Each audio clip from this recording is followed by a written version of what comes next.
In the Y2K, a young brother emerged to take the marching band world of commentary by storm. Tired of all that band trash talk, he set out on a mission to inject robust flavor while keeping things moving in the right direction. Want that straight talk? That 100? That spot on commentary? Then maybe you should get yourself a shot of prune juice. Hello, everyone. Welcome to part 4 of the PrunAlysis for 2016. This is Joe Beard and happy to be of service for you. We appreciate all those listening, whether through iTunes, Facebook, Twitter, our website, our blog, or wherever you are on the interwebs. At the end of the broadcast, if you decide you like the show, then we appreciate a donation to the network if you feel so in your heart, of course. Just simply go to themarchingpodcast.com and click on the donate button to help improve the show and help build our scholarship fund. This podcast is brought to you by Block Band Music and Publishing, The Edge One Productions, and Double Time Entertainment. We hope you enjoy the show.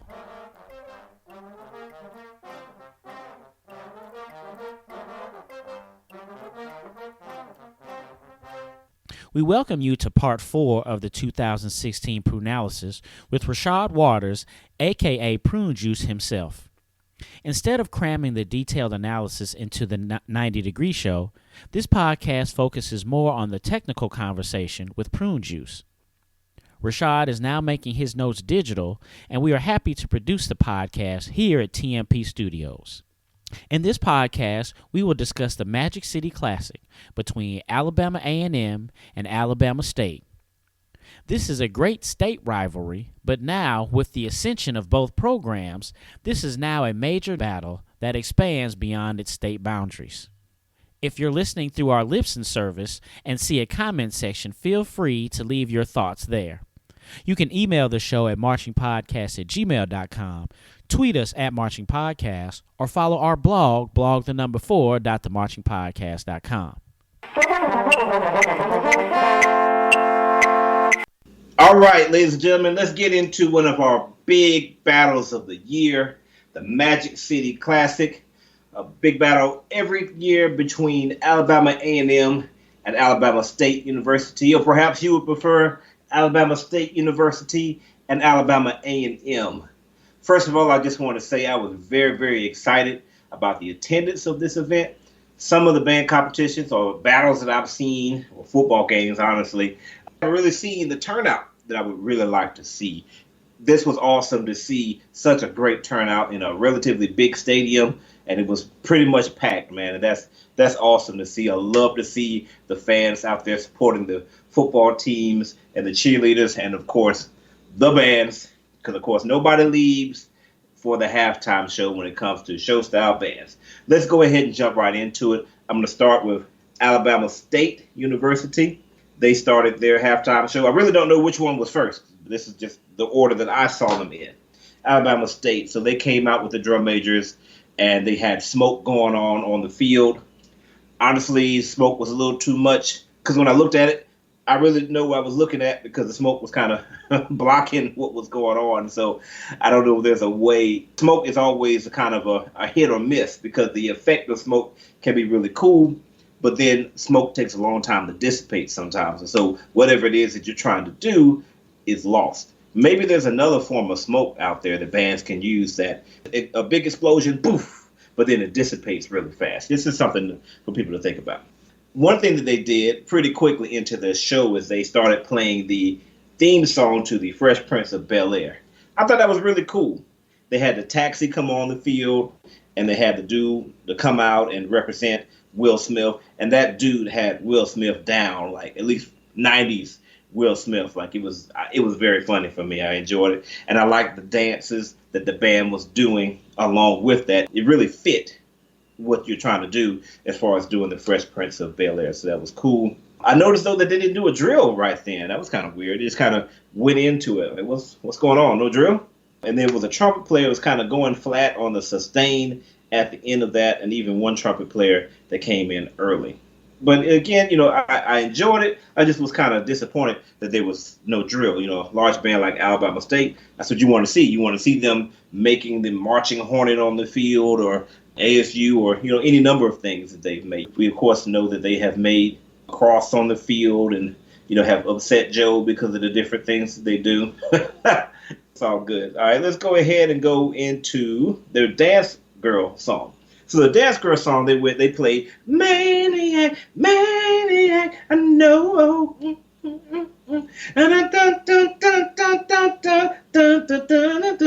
Yeah, it was a great song. It was back from the 80s. So a lot of people weren't even born when that song came out. And that's cool, though. I really like the song. The melody was having a really hard time cutting through during the verse of the song. It just was a lot going on.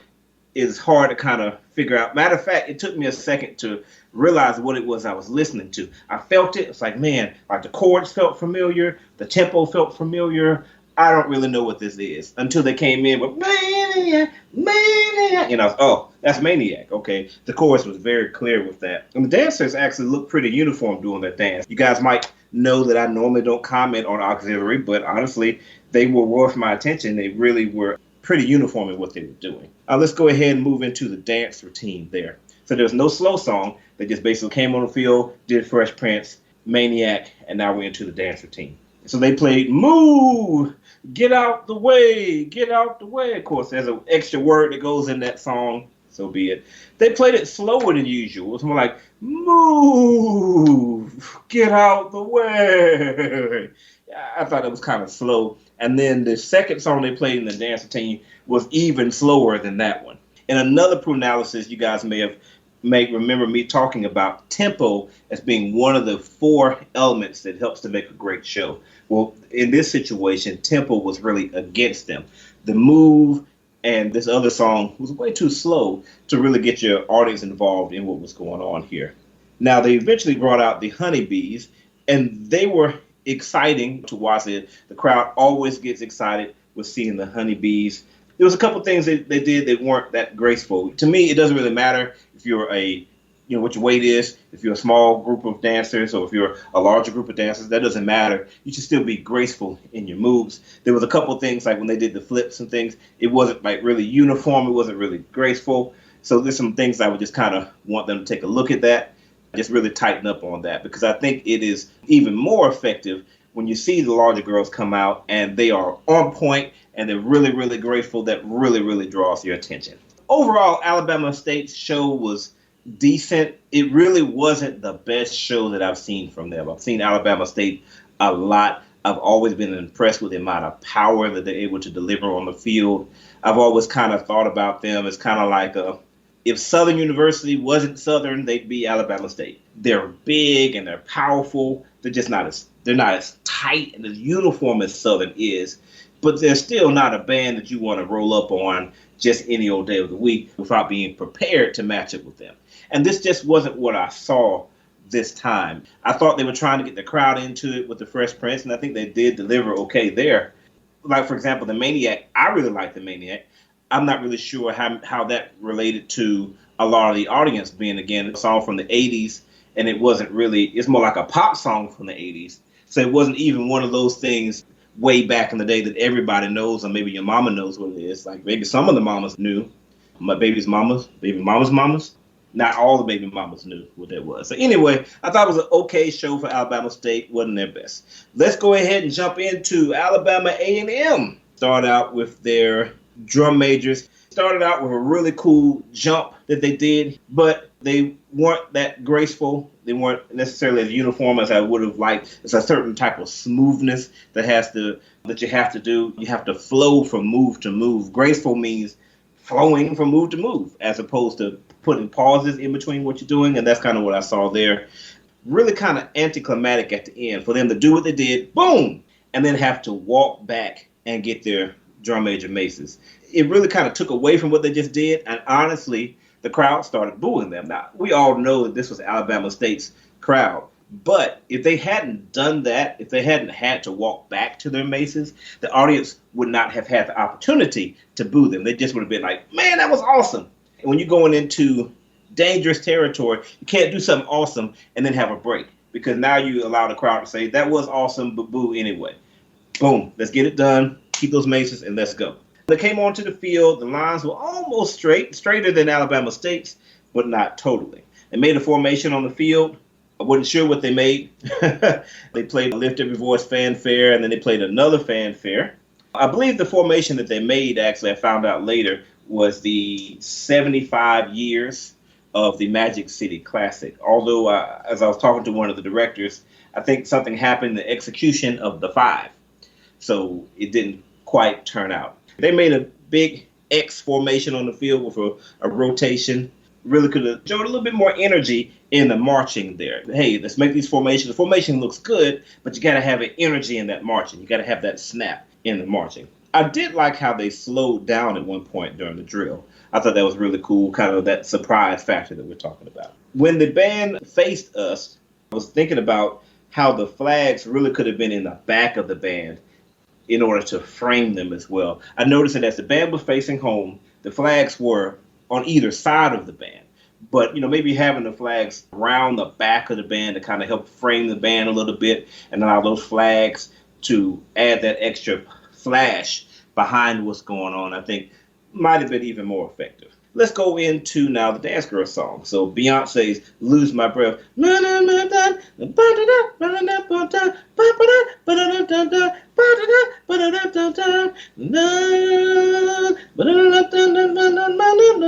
hey, I'm a musician. I don't know words to anything. All I know is maniac, maniac. That's all I know. I don't know words to anything. So just bear with it. Here we go. They played Lose My Breath. They did a great job of playing this. I love how this arrangement, when they got to the verse, it started with the trombones on that melody. And as they started that ascension there, the melody transitioned from the trombones to the trumpets. And the trumpets took it way up in their register. That was really cool how they did that. It really kept that energy going. As I was looking at the dancers on the field, and I know you guys have heard me just say I don't really talk about them that much, but here I am. It's my 3rd time talking about dancers auxiliary, actually 4th time talking about them in this PrunAlysis. But it really did seem that some of the dancers were in the wrong positions. As you go back and look at that show again, and you see they kind of made an X on the field or something like that, and it's like, people are not quite where they're supposed to be. So it might be something just to take a look at.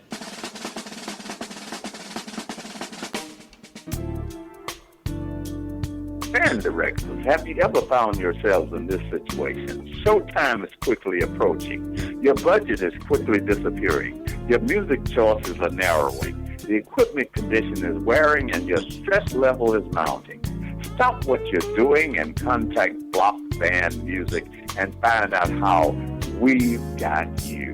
Check www.blockbandmusic.com, providing music, equipment, gear, and accessories to show style, core style, and traditional bands worldwide. This is Herbert Seward, former bandsman for Alabama State University and current blogger for View from the Sidelines, which can be reached at viewfromthesidelines.blogspot.com. You are now listening to the Marching Podcast Radio Network. They really did some really cool splits at the end. The song was kind of short, though. I was surprised by that, but I really did like those splits. It really put the exclamation point at the end of the dance routine. The band then went into Happy Feelings. And this was not a flag feature because the flags were not in the front.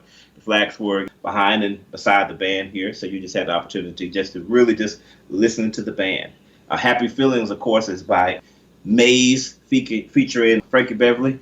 Happy feelings in the air.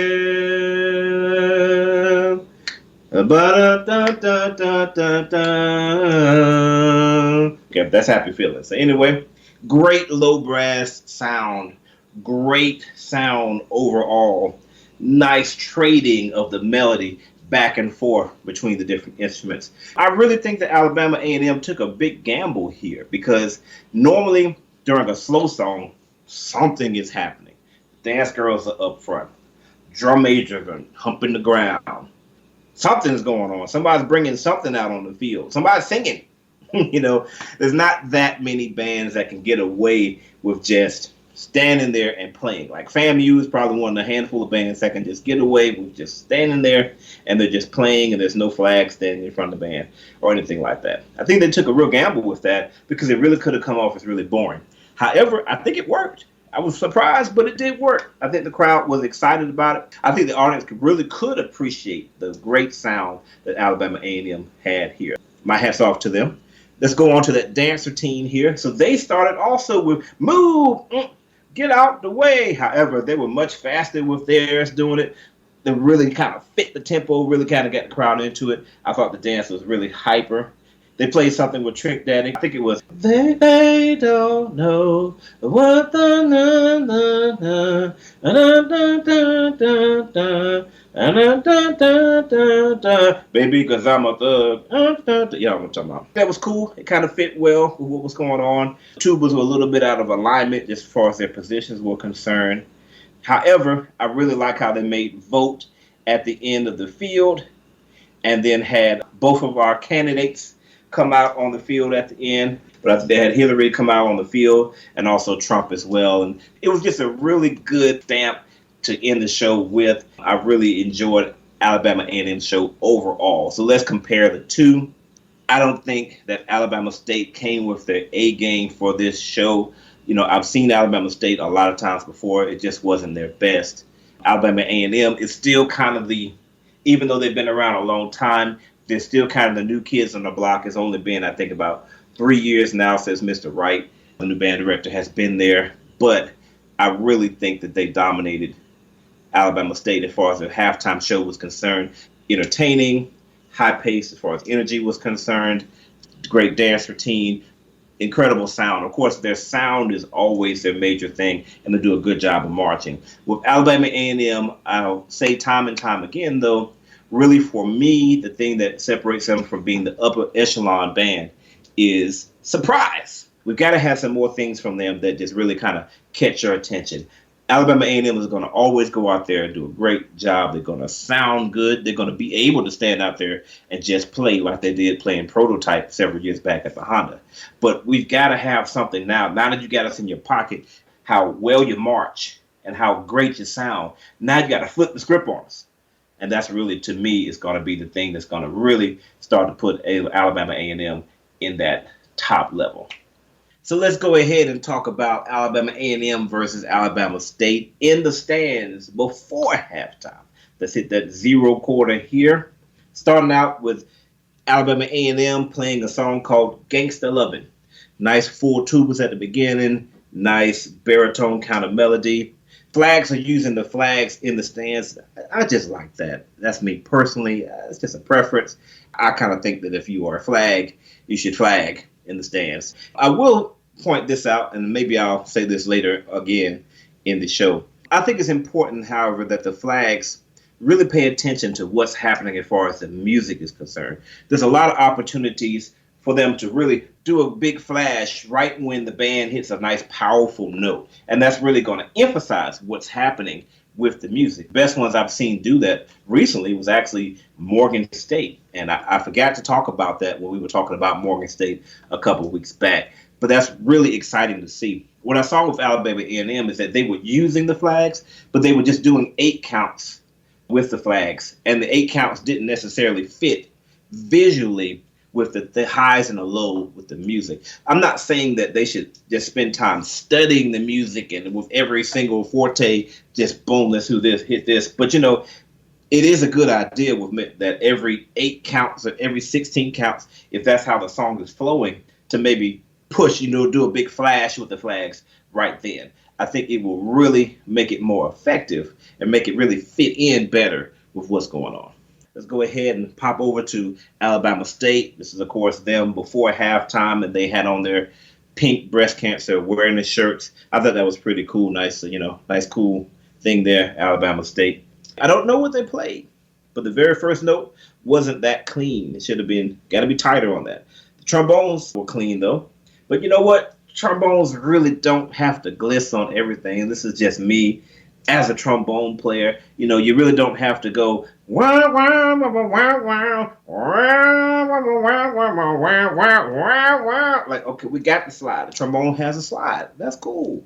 you don't have to use it on everything. As a matter of fact, when you use it sparingly, I think you are able to have even more effect. A person sings, they scoop from time to time, but not all the time. Let's think about that. This is for pretty much all my swag bands, because that's kind of a swag thing that I've noticed is a really, really heavy use of that glisten playing the trombone melodies, and you really don't have to do as much of it. The song started soft after the break. I like the well balanced, except the trumpets, because the trumpets were really getting destroyed throughout the song. And I noticed that Alabama State seemed to be much smaller than what I'm used to. I'm normally used to them being pretty big. I think they have at least 30 trumpets normally.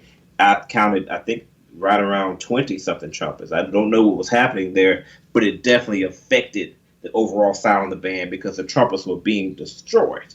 The tubas were not that clean. They were not really together at points. And they also used the flags in the stands. I think maybe the honeybees were actually using the flags. And that was cool. I don't really have a whole lot to say about it. I just don't remember. So now let's go ahead and pop back over to Alabama A&M. They played Moolah by a guy known as Young Greatness. The mellophones at the beginning were very sharp, very sharp. Got to work on that, guys. There's a lot going on here. And because there's so much going on, really, the melody is kind of unclear. However, a really beautiful trumpet cut off. They have a really good screamer trumpet player in this band here. And I really like a lot of the things they're doing. I am a fan of the, woo, kissing the note at the end. As long as you can do it, as long as one person doing it, I think it works well. Some people are against it. I love it. And this trumpet player was doing a great job. Overall, the band had great tone overall. I really kind of wish this was kind of longer. It was a little bit shorter than I really would have liked it to have been for me to really get into it.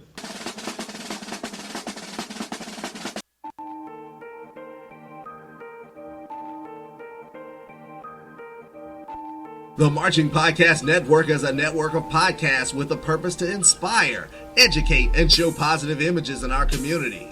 Our network produces podcasts about college marching bands, business, health, finances, college preparation, spirituality, instrumentation development, along with one-on-one interviews with strong role models in our community. All podcasts are interactive and invite you, the listener, to call in and speak. Looking for a podcast network that educates and inspires to make our world a better place? Then listen to us. Check out our website at themarchingpodcast.com.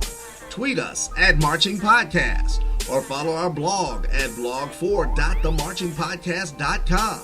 The Marching Podcast, changing the world through positive interaction. Hello, this is Tanisha Brock, Practice 2 consultant and a graduate of Virginia State University and Norfolk State University, and you're listening to the Marching Podcast Radio Network. Back to Alabama State. Again, unfortunately, I didn't know what this was. And some of this was because I've actually have talked to Alabama A&M staff and found out some of the songs that they're playing. I hope to begin to establish a relationship with Alabama State as well, so I can get filled in on some of the music so we can give you the best PrunAlysis possible. Nice sustain from the mellophones here. Actually, I'm going to call out the third trombones here. Very powerful third trombone section. They're really down in those low notes pretty well. I really like it. At this point, I actually started to count the band here. I noticed they had about 17 baritones and about 19 trombones. So the balance was pretty decent, actually, between the trombones and baritones. But gosh, there's no way in the world 19 trombones normally can support 17 baritones, much less 21 trumpets support all of that. So that might be something to consider as far as the recruiting is concerned. I noticed that as people were directing, that it was hard for the band to see the downbeat. And so the band, I don't know what it was. I can't remember what I was looking at that time, but it was hard for the band to be exactly together, to be spot on with things. So therefore, and also I noticed that there's some quarter notes that were not quite as accurate as they could have been. Let's go back to Alabama A&M, playing Timmy Turner. So basically, one of your favorite cartoons is now a song about killing people. That's the world we live in nowadays. The song started with the percussion section. What the percussion section is doing is kind of unclear, particularly in those middle voices right there with the tenor drums. It kind of got to tighten it up, guys. It kind of took away from what was happening as far as the overall band was concerned. So really stay tight on that. The mellows are really off on this, really kind of throwing off what's happening here. Oh, let me point out my multi-tenors as well, multi-toms as well, quads, quints. They were also right there with the tenor drums kind of not being tight. Anyway, mellophones are really off on this. Other than that, other than the mid voices in the percussion section and those mellophones, the overall sound is good. I counted about 18 trombones with Alabama A&M, so they're pretty much locked in as far as Alabama State is concerned, as far as that section is concerned. Again, though, this song was kind of short. I really would have liked to extend this a little bit longer, just a little bit longer, so we can have the opportunity to get into it more. Let's go back to Alabama State. This was one of my favorite things that I heard Alabama State play, and this was Danger. Been so long. Dun dun dun dun dun dun dun dun dun dun dun dun dun. Watch yourself. I know. Get on the floor. Man right here. It's awesome. I've never heard a band play that song, and I was very excited to hear it. I like that really hollow tuba sound that Alabama State was able to generate here. By hollow, it means you don't have a lot of edge. Tubas really shouldn't be that edgy. It was just a nice, full, round sound. I thought it was a good arrangement. I thought it was a good choice, maybe just because I liked the song. The mellophone part that they had in there. The trombones are very solid on this. Tubas, though, even though the sound was very round, still not very clear on the articulations. I think this was something throughout the day. We also need to work on playing some of those runs. So there was a run in here in the song, and it kind of would start well, but it always would die off towards the end. So we just kind of need to work on playing through that run. The trumpets were always off during the middle section, so something was happening with the trumpet section right in the middle of the song, and it just wasn't really working that well. So overall, was a great song, pretty good performance. Just need to tighten up on some things. Alabama A&M responded with "I Love My Chick," which is Busta Rhymes here. You know, I love my chick, I love my baby, I love my chick. You know, and this is, of course, if you watch the video, is Busta Rhymes and Gabrielle Union pretty much being Mr. and Mrs. Smith blowing each other up. It's pretty funny. What I noticed here is that Alabama A&M started to play with something that wasn't their characteristic sound. And this could be a problem. This Alabama A&M really has to be careful. They have clearly set themselves aside from being different from all the other bands, or most of the bands in the SWAC, by playing with a certain type of tone, a certain type of sound, making sure they're really balanced and really, really well. And it is very hard when you are playing in that style to play against other bands that are just really coming at you with all that power, because then you want to play like them.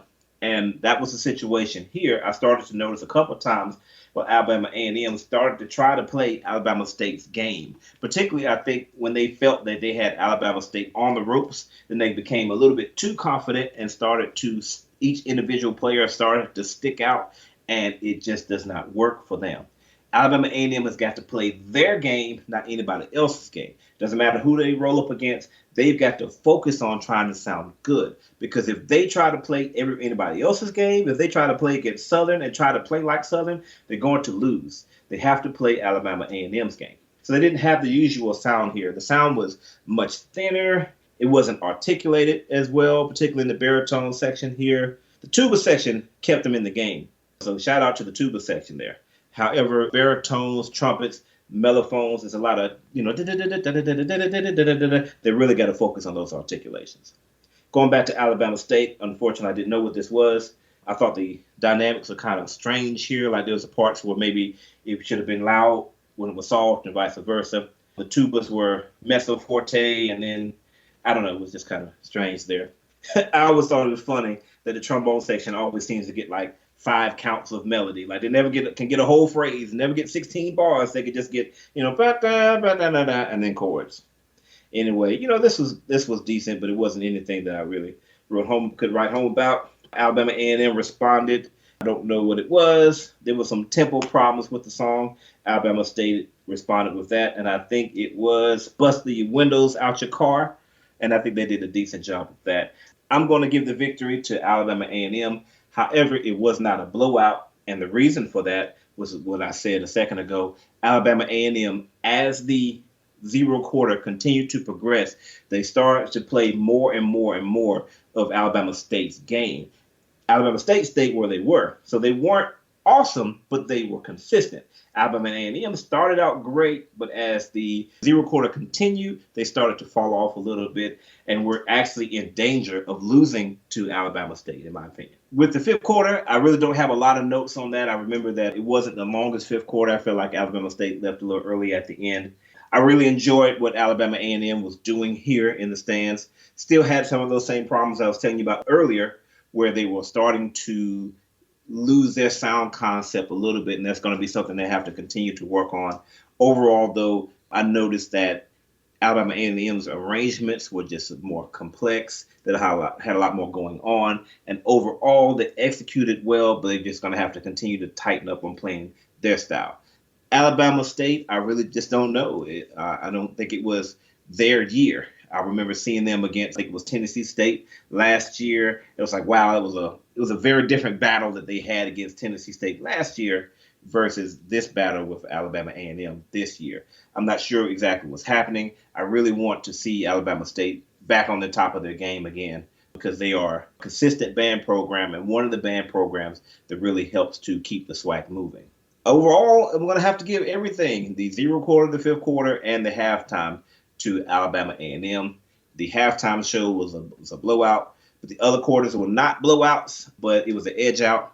As Alabama A&M continues to separate themselves and have pride in what they're doing, I think they're going to continue to reach the upper echelons of bandsmanship in terms of the SWAC. As far as Alabama State is concerned, I just really hope that whatever is happening comes back together again. They can get that recruiting again in that trumpet section, and they're just able to continue to be the strong and powerful band that we're used to.